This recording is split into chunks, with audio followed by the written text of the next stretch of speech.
Bom, são dois textos que vamos usar para introduzir o tema. O primeiro, Gênesis capítulo 3, verso 15, uma citação bastante conhecida, e na sequência, Apocalipse capítulo 12, versículo 17.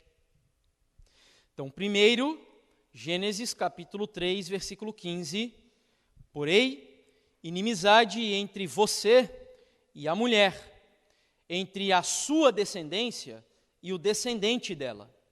Este lhe ferirá a cabeça, e você, serpente, lhe ferirá o calcanhar. Agora, Apocalipse, capítulo 12, verso 17. Apocalipse 12, 17. O dragão ficou irado contra a mulher e foi travar uma guerra com o restante da descendência dela. Ou seja, os que guardam os mandamentos de Deus e têm o testemunho de Jesus. É importante afirmar no começo do tema que a teologia do remanescente não é uma invenção da Igreja Adventista do Sétimo Dia. Há indivíduos que pensam assim.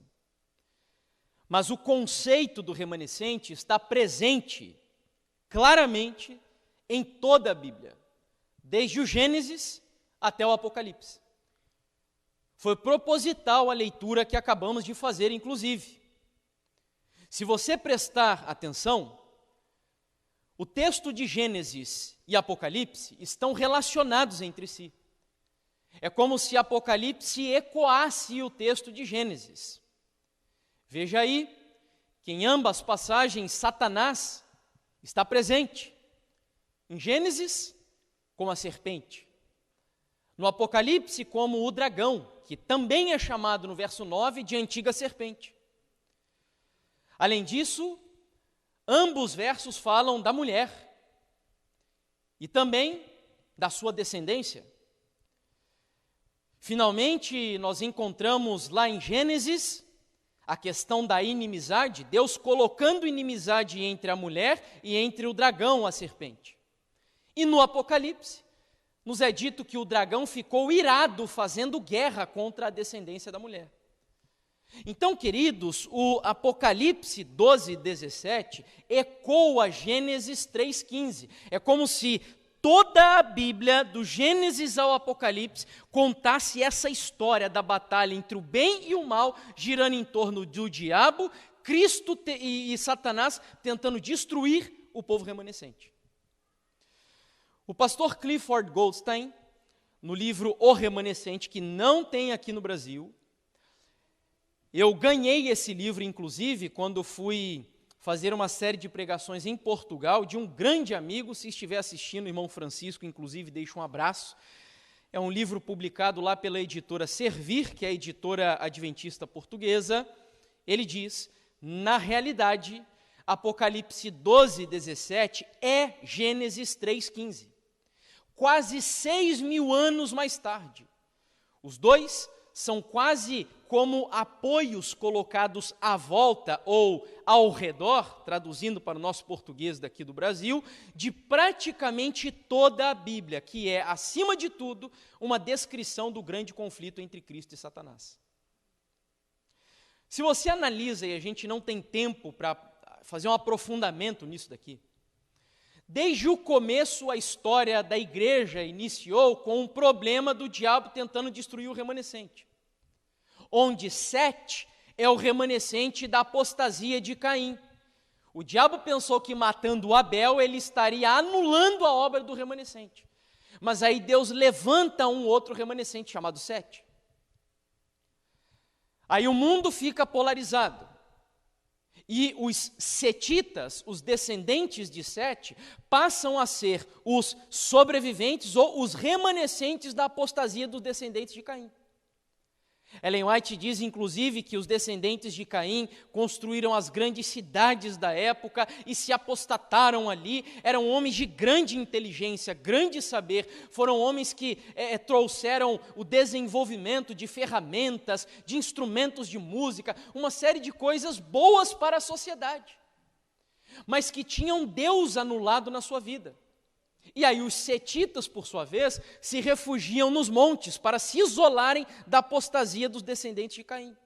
Enoque, por exemplo, era um setita que vivia nos montes e pregava no meio dos descendentes de Caim.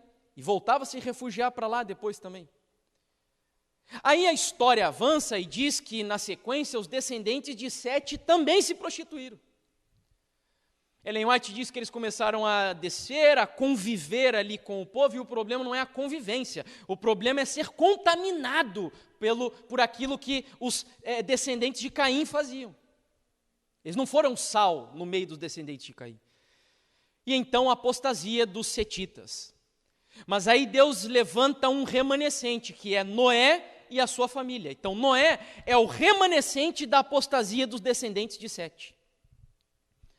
A história segue, a arca, ela para no Monte Ararat, ali os 3 filhos de Noé vão desenvolver as gerações que preenchem hoje o globo terrestre.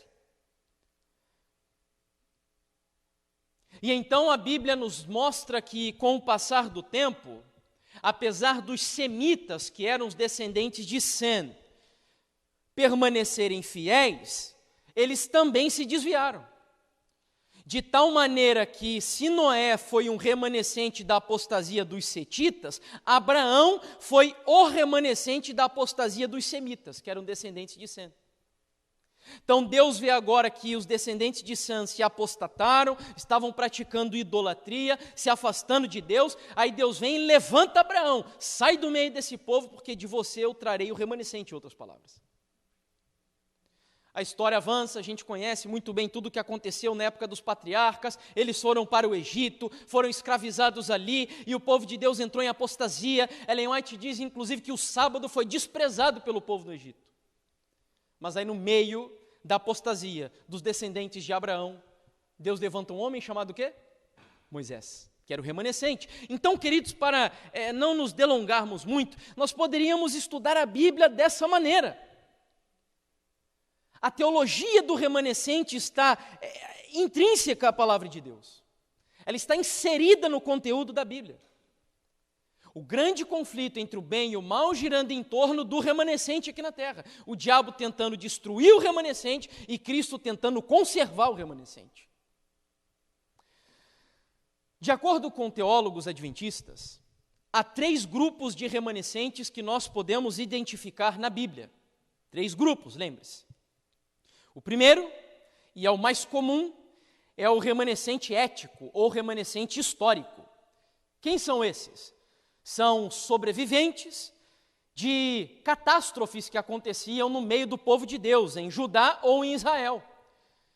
Não necessariamente pessoas fiéis, pessoas leais a Deus, mas pessoas que sobreviviam a desgraças. Abra aí, por exemplo, a sua Bíblia no livro de Ezequiel, capítulo 11, versículo 13, e nós vamos encontrar um exemplo do remanescente histórico, ou ético, se assim preferirem. Étnico, perdão, não é ético, étnico. Diz assim o texto, Ezequiel 11, verso 13. Enquanto eu profetizava, Ezequiel, Pelatias, filho de Benaías, morreu. Então, caí com o rosto em terra, clamei em alta voz e disse, Senhor Deus, darás fim ao remanescente de Israel? A questão de Ezequiel aqui era uma preocupação porque Babilônia já estava a ponto de invadir Jerusalém. Daniel já tinha sido levado para lá junto com outro grupo de pessoas. Em 597, mais um grupo foi levado também. E aqui nós estamos perto do ano 586 a.C., que é quando Nabucodonosor invade Babilônia e extermina a cidade por completo. E aí Ezequiel fica preocupado, Senhor, o Senhor vai dar fim ao teu povo, que é o remanescente étnico aqui, o histórico, não necessariamente o fiel.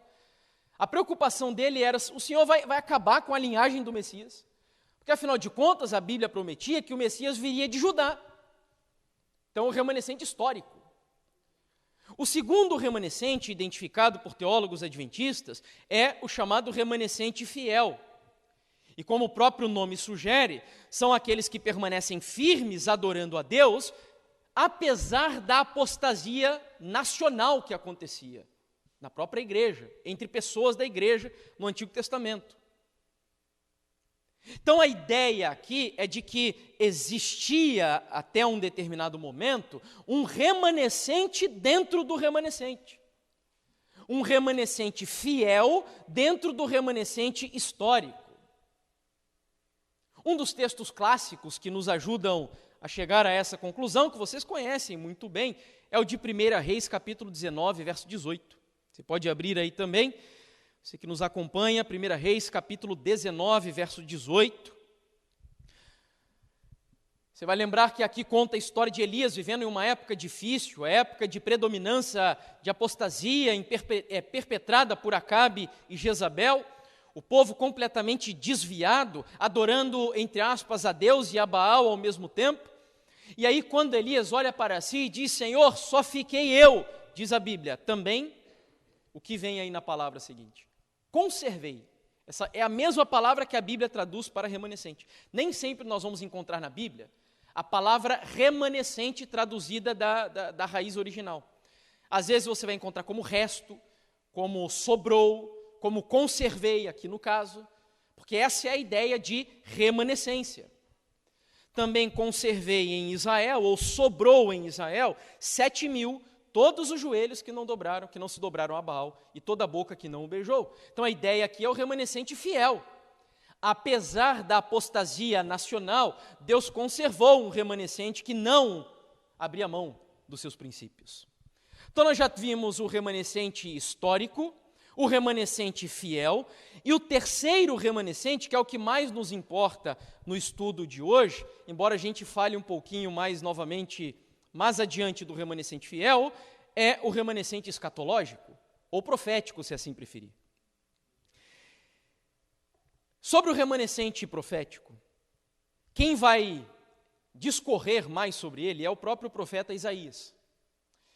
Ele vai relacionar, inclusive, a teologia do remanescente profético com o advento do Messias, dando a entender que Jesus e o remanescente estão tão identificados como o braço está conectado ao corpo.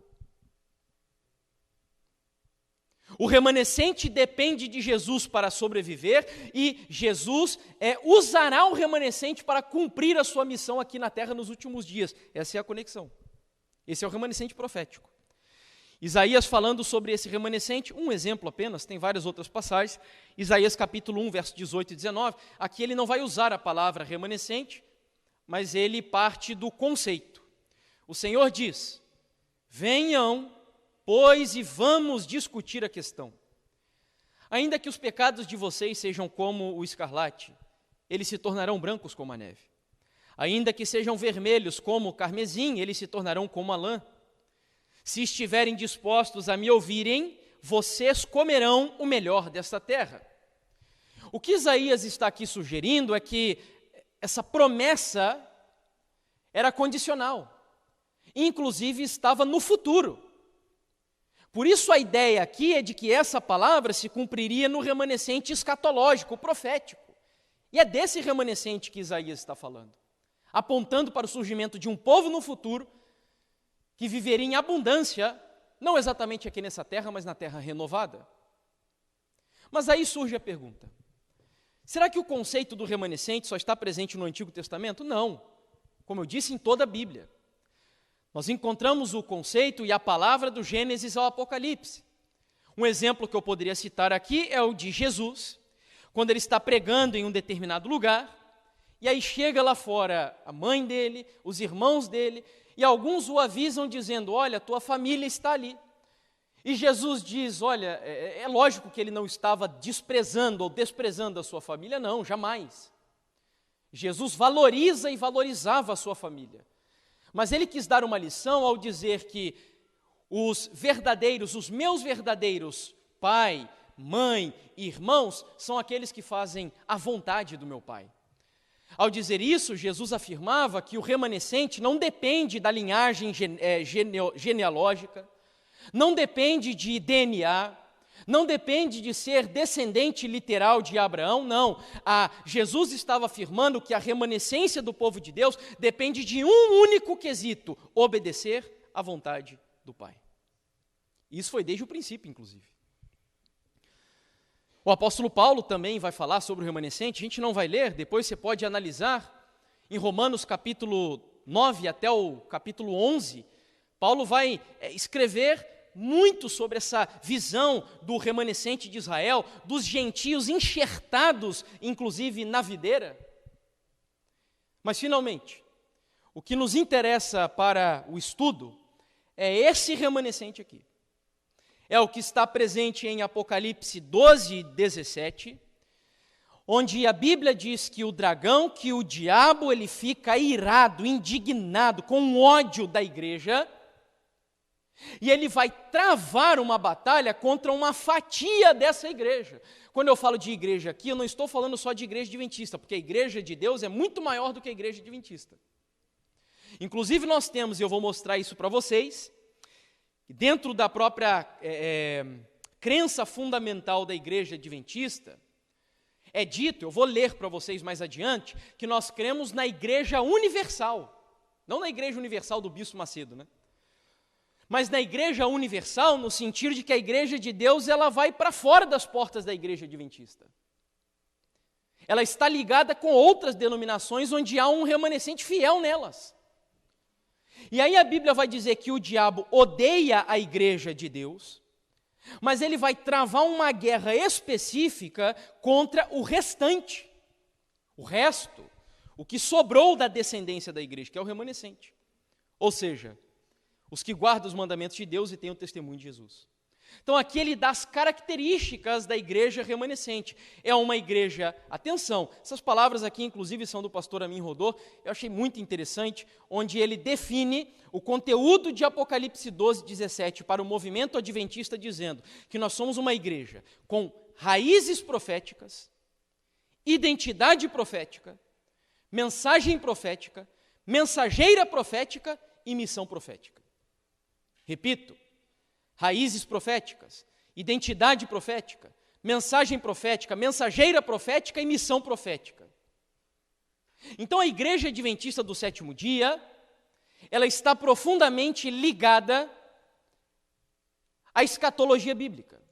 Por isso é o remanescente escatológico e, aliás, como diz o texto, tem um compromisso com a lei de Deus, os mandamentos de Deus e o testemunho de Jesus.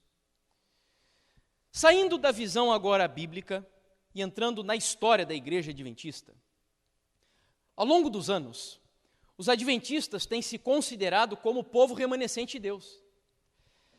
Inclusive, alguns chegam a definir esse tópico como uma marca definitiva dos adventistas do sétimo dia.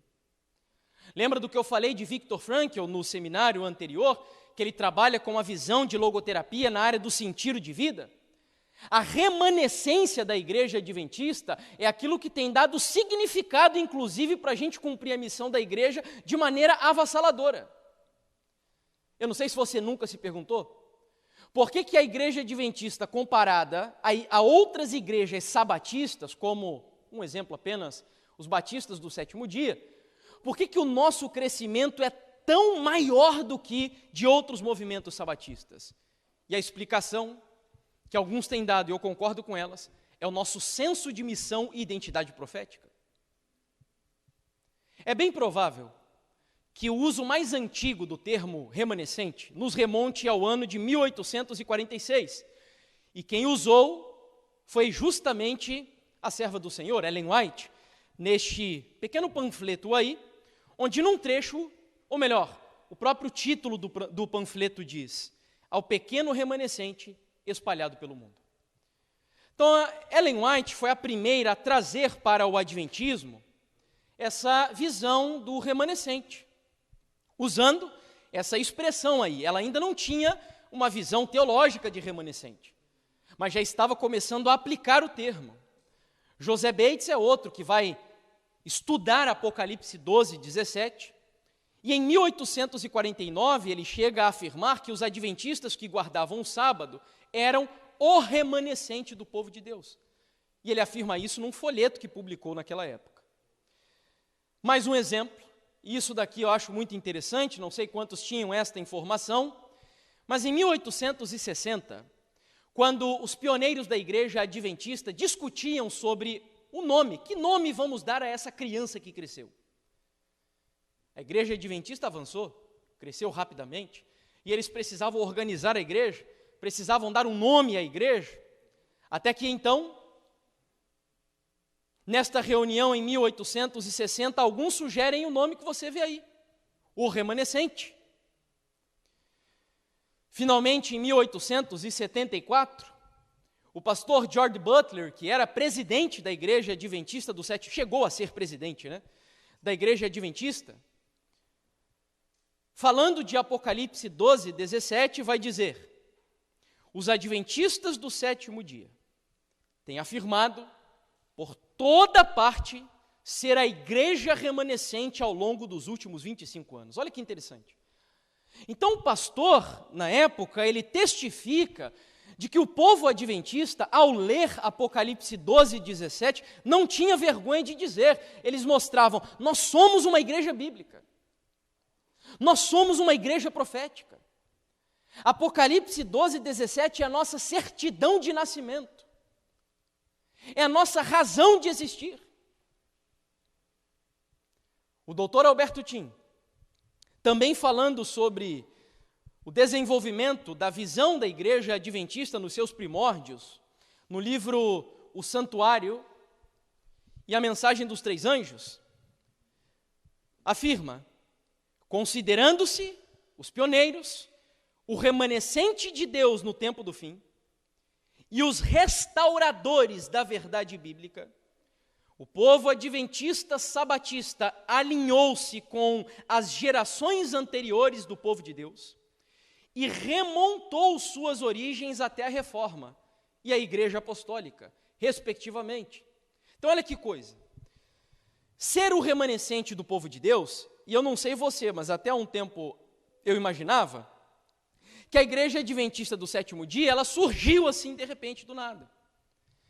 Mas a Bíblia diz que ao estudar sobre o tema do remanescente, os pioneiros conectaram a história da igreja adventista com a reforma protestante e a igreja apostólica.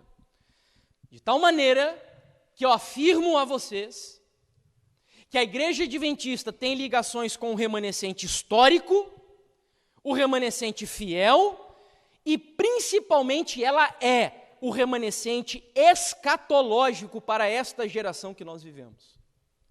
Eu sei que isso suscita algumas dúvidas na sua cabeça. Será que todos os membros da igreja adventista hoje, então, serão salvos? Será que fazer parte da igreja adventista hoje significa que automaticamente eu sou um remanescente? Fato é, e isso está muito claro pelos estudos proféticos e também naquilo que os pioneiros produziram, é que a igreja adventista do sétimo dia não só tem um povo remanescente, mas ela, institucionalmente falando, é a igreja remanescente. Então, queridos, esse assunto está vinculado à própria identidade da igreja adventista, como falamos no tema anterior. De tal maneira que todos aqueles que negam hoje que a igreja adventista é o remanescente de Deus, estão negando a nossa própria história, as raízes dessa igreja, a origem da igreja. Mas isso é um problema, e ele é tão real que existe, e faz parte do nosso contexto atual, porque trazendo e resgatando o seminário anterior, você vai lembrar que nós vivemos em uma geração onde as identidades estão colapsando, onde não existem mais absolutos. Então, os jovens, principalmente, têm prazer em questionar tudo e pegar tudo o que é histórico e jogar na lata do lixo. Então, aqui uma historiadora, falando sobre o perfil da época que vivemos, ela diz, na pós-modernidade, todas as identidades modernas, nas quais a identidade nacional, e aqui eu colocaria religiosa, é uma das mais centrais, ao lado de elementos como sexualidade, gênero e etnia, estão entrando em colapso.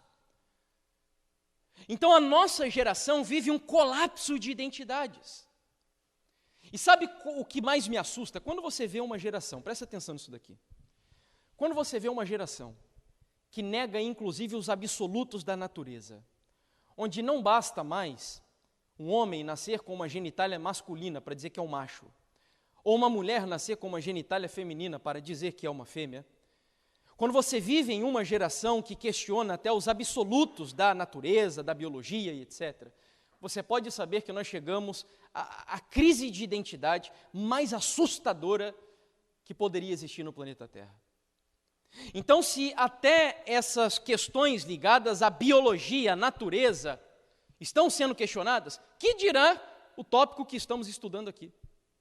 E aí, indo nessa linha, o pastor George Knight, no livro A Visão Apocalíptica e a Neutralização do Adventismo, como eu sou um Zé Ninguém para dizer aqui que a igreja hoje vive no seu meio, entre jovens principalmente, uma crise, um colapso de identidades, eu trago a voz de uma autoridade, dizendo que o adventismo desenvolvido nos setores mundiais do século XXI foi domesticado, para não dizer castrado. Inclusive, para quem não sabe, no português foi usado um eufemismo no título desse livro aqui, Neutralização do Adventismo, onde no original diz a castração do adventismo mesmo. Ou seja, o pastor George Knight está dizendo que o adventismo do século XXI está sendo castrado. Estamos crescendo, às vezes, numericamente, mas não qualitativamente. E eu não quero dizer que não devemos crescer numericamente, eu quero afirmar que devemos crescer numericamente e qualitativamente, porque assim foi o crescimento da igreja. Igreja apostólica, 3.000 batizados numa só vez, mas eles tinham noção do que era a identidade. Eles preservavam os princípios e os valores da igreja. Então o pastor George Knight continua dizendo, temos alcançado tanto sucesso em dizer que somos iguais aos evangélicos, com exceção do sábado e alguns outros detalhes, que nos esquecemos de quem somos. Isso daqui é um problema de quê? Identidade. Daquilo que nos torna singulares, únicos, e daquilo que traz sentido, significado para a nossa existência. Então o pastor aqui está afirmando que sim, vivemos em uma época de crise de identidade. E entre estas crises está também o tema do remanescente. Adventistas hoje que negam que a igreja adventista é a igreja remanescente.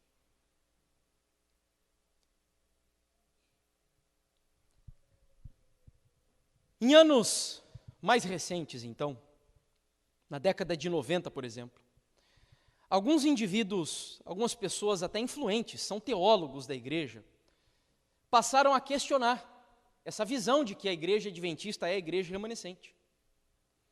Aqui, por exemplo, eu trago para vocês um artigo que foi publicado na revista Adventist Review em 29 de março de 1990, onde um pastor sugere o seguinte: Deus procura um remanescente hoje, nós podemos ser esse remanescente.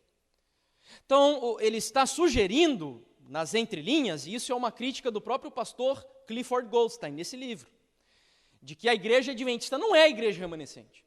Se Deus está procurando um remanescente hoje, significa que a igreja não é mais a igreja remanescente. E ele diz, nós podemos ser, mas não somos. E aí você vai entender por que razão.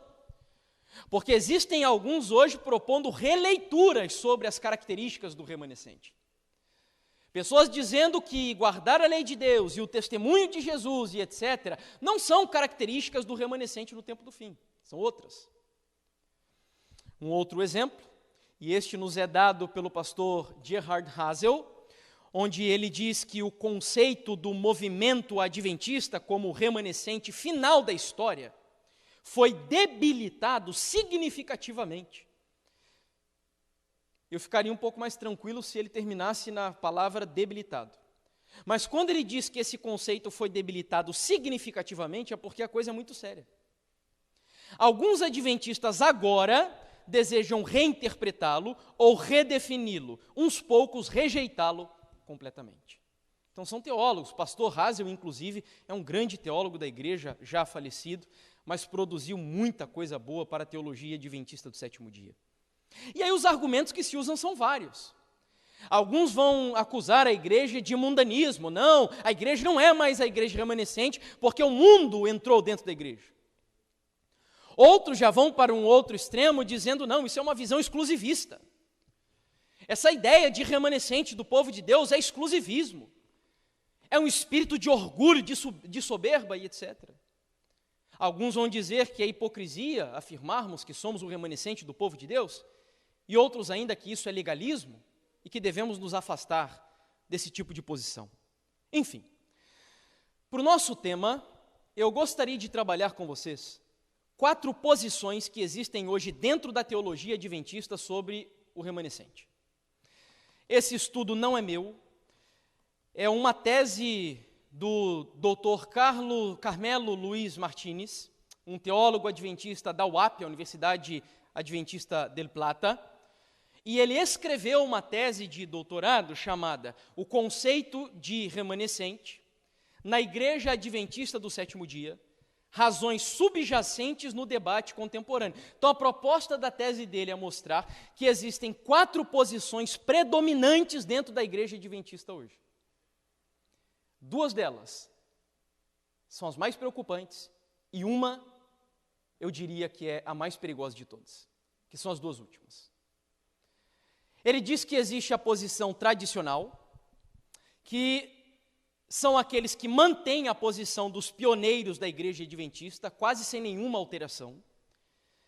A posição de desenvolvimento, que também conserva conceitos dos pioneiros adventistas, mas acrescenta alguns outros elementos que são importantes, que deveriam ser acrescentados. Os pioneiros não tinham uma visão completa já sobre o remanescente. Lembre-se que a teologia adventista ela foi se desenvolvendo com o passar do tempo.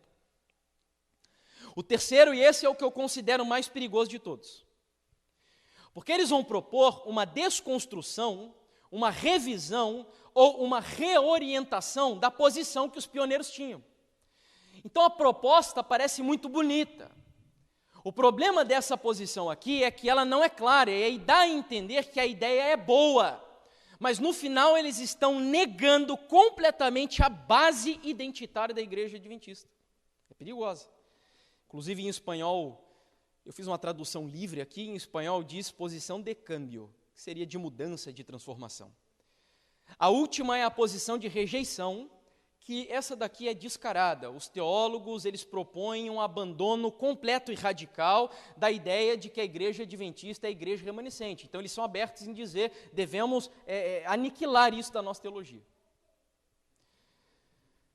Comecemos rapidamente, para lançar as bases para o próximo seminário, a analisar a posição tradicional, que é daqueles adventistas que conservam a visão dos pioneiros. Então, a primeira característica dessa visão é justamente o que eu acabei de dizer. Há uma conservação da visão dos pioneiros da Igreja Adventista. Isso é ruim. Lembra do seminário anterior? Olhe para as veredas antigas. Paulo dizendo, olha, cuidado com esse povo que nega a doutrina apostólica e a tradição que nós propomos a vocês. Então nós não devemos ter vergonha de dizer que as nossas bases de hoje foram fundamentadas no que os pioneiros construíram, no que eles edificaram. Foram homens e mulheres que deram a vida pela igreja, queridos. Então há uma conservação, mas não só por causa disso, porque eles eram bíblicos naquilo que faziam. Inclusive, um dos pioneiros que eu mais admiro, teologicamente falando, é o pastor Andrews. Que estudioso da palavra do Senhor. Que homem fantástico ao defender as doutrinas da Igreja Adventista do Sétimo Dia. Uma outra característica dessa posição é que eles afirmam categoricamente que a Igreja Adventista é o quê? O último remanescente. Não tem outra igreja. Não tem outro povo, como alguns propõem, nós vamos falar na próxima posição. Porque tem muitos adventistas hoje que pensam, não, tem um remanescente dentro da Igreja Adventista. Não tem. Essa visão de remanescente dentro do remanescente na igreja hoje, ela não existe. Você vai entender por quê. Então, os pioneiros eram categóricos, afirmando a Igreja Adventista é o último remanescente escatológico. Daí, inclusive, vem o nome do meu ministério, que não é nenhuma prepotência, mas é porque eu acredito realmente que a Igreja Adventista ela tem a última mensagem de misericórdia ao mundo, como diz Ellen White, e por isso ela é o último remanescente da profecia. Com a última mensagem. Essa posição ainda vai dizer que a igreja adventista tem um fundamento profético. Lembra das palavras que eu acabei de citar aqui para vocês? Uma igreja com raízes proféticas, identidade profética, missão profética, mensageira profética e mensagem profética. Então há um fundamento profético para a igreja, que é o método historicista, inclusive. Nós não interpretamos a teologia do remanescente assim à toa, abrindo a Bíblia aleatoriamente, não. Há um estudo sério sobre esse assunto, sistemático dentro da Bíblia e na igreja. Outra afirmação extremamente importante que vai ser negada pelas duas últimas posições é uma valorização ao dom profético de Ellen White. Negar o dom profético de Ellen White é negar que a igreja adventista seja a última igreja remanescente. Porque você lembra quais eram as duas características principais do remanescente no Apocalipse? Guardar os mandamentos de Deus e ter o testemunho de Jesus. E você sabe muito bem que o testemunho de Jesus é o dom profético dado a Ellen White na igreja. Não só na igreja adventista, mas durante toda a história. Então aqui essa posição defende sabiamente, né, o papel profético de Ellen White, entendendo, e eu gosto de frisar isso, porque nós somos injustamente aí, esses dias inclusive fiz uma postagem, e aí uma pessoa nas redes sociais disse, olha, vocês adventistas são idólatras de Ellen White, vocês não conseguem provar nada do que creem sem Ellen White, eu disse, meu amigo, você está redondamente enganado. Você deveria pesquisar mais sobre a história e a teologia da igreja adventista do sétimo dia. Nós temos 6 doutrinas e 28 crenças fundamentais e podemos provar todas elas sem abrir um parágrafo de Ellen White. Porque ela própria nos ensinou que a Bíblia é a única regra de fé e prática. Ela nos orienta, ela nos instrui, ela não é apenas uma escritora, não é apenas uma conselheira, ela é profetisa da igreja adventista, mas diz ela claramente que no serviço público de pregar a mensagem do Senhor, a Bíblia é regra de fé e prática, e a gente tem obedecido isso. Mas, de todas as formas, devemos valorizar o ministério profético de Ellen White. Essa posição se adequa a isso. E, por fim, o remanescente de Deus é visível. Isso é importante pontuarmos aqui também. Porque hoje, na pós-modernidade, tanto os extremistas de um lado, como os extremistas liberais, vão dizer que a igreja de Deus é invisível.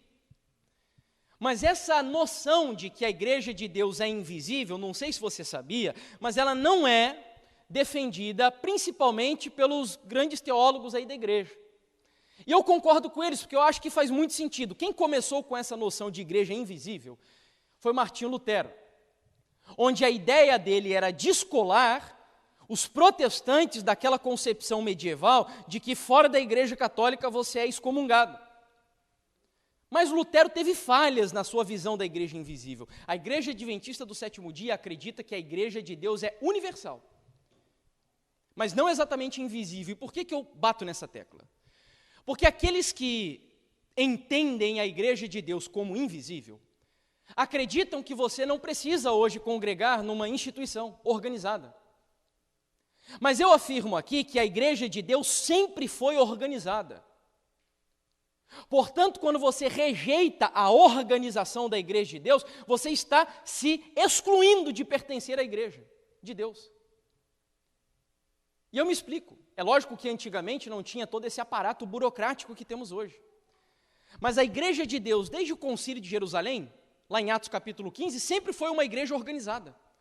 Sempre teve pastores, diáconos, anciãos, uma igreja organizada, que obedecia a hierarquias, que impunha as mãos, apostolicamente falando, sobre aqueles que eram enviados para o campo missionário. Então, a igreja organizada. Observe que Ellen White, todas as vezes que ela fala de que Deus tem um povo remanescente fora da igreja adventista, ela não diz que esse povo vaga aí pelo mundo em lugares quaisquer, não. Ela diz que Deus tem um povo remanescente nas diversas igrejas que hoje constituem filhas de Babilônia, que são igrejas organizadas. Então, o remanescente de Deus não é invisível. O remanescente de Deus é visível e identificável. E se chama Igreja Adventista do Sétimo Dia. Bom, concluídas estas visões, nós vamos passar ao próximo posicionamento. Mas como a gente está aqui há 9 minutos para encerrar, eu não gostaria de entrar e parar no posicionamento seguinte pela metade, porque ficaria estranho. Eu prefiro pausar agora e, na sequência, nós voltamos ao terceiro posicionamento e analisamos os dois posteriores. Então, é o posicionamento de desenvolvimento. Então, até aqui nós entendemos que o remanescente está presente na Bíblia do Gênesis ao Apocalipse. Nós vimos que o povo de Deus, ao longo da história, em momentos de apostasia, foi conservado por ele como remanescente. Entendemos que dentro da Igreja Adventista do Sétimo Dia, os pioneiros sempre defenderam a visão de que nós somos o remanescente do povo de Deus. E vimos que, de acordo com a tese do Dr. Carmelo, existem 4 posições do remanescente do povo do Senhor. E analisamos aqui a posição tradicional. Tá? Então, por aqui a gente pausa. Vamos, eu não sei se damos os 10 minutinhos mesmo. Podemos dar só os 10 minutos? Ou acha melhor não? Vocês que dizem. Os 10 minutos? Porque daí, se eu precisar um pouquinho mais no seminário anterior, aí eu posso alongar, beleza? Então, 10 minutinhos de intervalo e a gente retoma na sequência.